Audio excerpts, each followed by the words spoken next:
मगर आज स्कूल में पढ़ी हुई उस लकड़हारे की कहानी याद आ गई सर, जो अक्सर लोगों को बेवकूफ बनाने के लिए चिल्लाया करता था, शेर आया शेर आया। वो सारा गांव उसकी मदद को दौड़ पड़ता था, और वह कोई शेर नहीं होता था। एक दिन सचमुच का शेर आया। उसने तो बहुत चिल्लाया कि शेर आया, मगर उसकी मदद को तब कोई नहीं आया। वही हाल मेरा भी है आज सर। कल तक मैं झूठ बोलता था तो सारा जमाना विश्वास करता था, और आज मैं सच बोल रहा हूँ तो एक भी इंसान विश्वास नहीं कर रहा है। हालात शेर बनकर मुझे खा रहा है, मगर जमाना मेरी हालत पे मुस्कुरा रहा है। इस दुनिया में लाखों ऐसे बूढ़े हैं जो या तो अकेले हैं या बेमुरव्वत बेगैरत औलादों के बाप हैं, जो भूख से तड़प तड़प के मर जाते हैं, मगर उनके मुंह में पानी डालने वाला कोई नहीं होता है। अनगिनत अपाहिज हैं जिनकी तीमारदारी करने वाला कोई नहीं है। करोड़ों ऐसे नौजवान हैं जो पढ़ना चाहते हैं, पर गरीबी और मुफलिसी के मजबूत हाथ उनके हाथों से वो किताबें छीन लेती है, वो पढ़ नहीं सकती। ऐसी लाख लटक के खुदकुश करने का क्या मतलब है? अरे जिंदगी तो खुदा की नेमत है, जो नहीं समझा उसकी जिंदगी पे लानत है। अरे मुझे देखो, ये कैसी हालत है मेरी, न पेट में रोटी है, न जेब में ढेला है, कपड़ों को देखो हर 4 इंच पे ठेला लगा हुआ है, फिर भी जी रहा हूँ। लानत है तुम्हारी जिंदगी पर। क्यों? अगर मेरा ऐसा फटा हाल होता तो मैं तो पैदा होते ही फांसी लगा लेता। तुम्हारा हाल तो इस वक्त मुझसे 1000 गुना बेहतर है। अरे साला इस संसार में कौन भिखारी नहीं है, सब भिखारी हैं। हम पेट के भूखे हैं, रोटी के पीछे भागते हैं, इसलिए रोटी के भिखारी हैं। ये साले दौलत के चाहने वाले दौलत के भूखे हैं, इसलिए दौलत के पीछे भागते हैं, दौलत के भिखारी हैं। ये कुर्सी को चाहने वाले वोटों के पीछे भागते हैं, क्योंकि ये वोटों के भिखारी हैं। अपने मन से देखो तो इस संसार में हर इंसान हर घड़ी किसी न किसी चीज के पीछे भागता रहता है। हर इंसान किसी न किसी चीज का भिखारी है। सब कितना है कि कोई भिखारी जिसकी तकदीर अच्छी होती है वो अच्छाई बटोर लेता है, और जिसकी तकदीर खराब होती है वो बुराई बटोर लेता है। क्या माँ, गाली तो गरम गरम दे रही हो, चावल बासी दे रही हो। ऐसा चावल चूहे नहीं खाते, तुम मेरे खिला रही हो। अरे चाचा, तू कहीं का महाराजा नहीं, भिखारी है भिखारी। तो क्या हुआ, इस संसार को चलाने के लिए राजा और भिखारी दोनों जरूरी हैं। राजा टैक्स लेता है तो भिखारी भीख लेता है।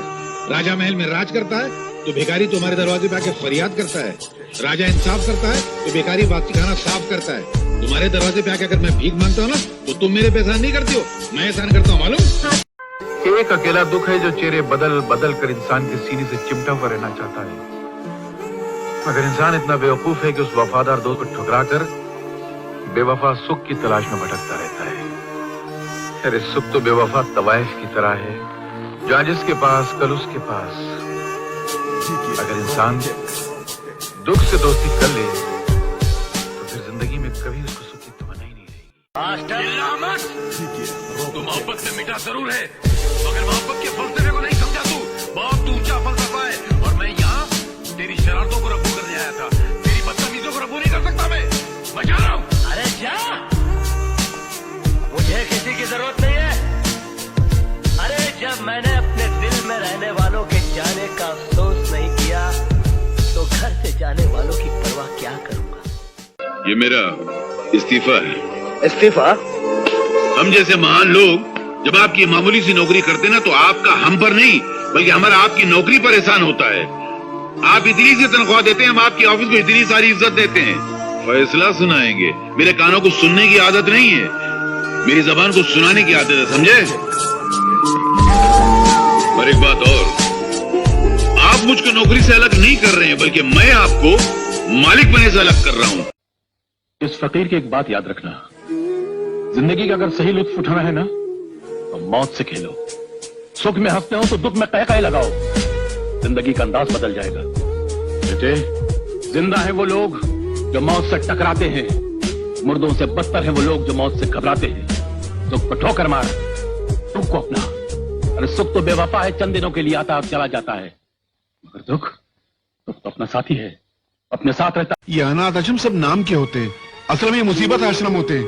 अनाथ आश्रम में जो बेचारे बच्चे पलते हैं वो भूख प्यास गरीबी जुल्म मार सहते सहते बड़े होते हैं, और जब बाहर निकलते हैं तो आदि मुजरिम बन चुके होते हैं। साहब, मैं तो कहता हूँ रुपये में 12 आना जो मुजरिम है वो सब अनाथ आश्रम की पैदावार है। इंस्पेक्टर साहब, आप अपनी इस वर्दी को हटाकर अपने खूबसूरत से दिल से सवाल कीजिए कि ये मासूम, ये छोटा फूल सा मासूम अनाथ आश्रम में पढ़ने के लायक है क्या? हम लोगों ने हिंदुस्तान की आजादी में खून इसलिए बहाया था कि भारत के भविष्य का बोझ उठाने वाले छोटे से मासूम कांधे अनाथ आश्रम में पलकर बड़ा होंगे। कसूर तुम्हारा नहीं है बेटे, मेरा है। मैंने कांटों को इज्जत की जमीन पर बोकर अपने खून से सींचने की कोशिश की थी, पर मैं भूल गया था कि कांटे सिर्फ जख्म दे सकते हैं, खुशबू नहीं दे सकते। जीते रहो बेटा।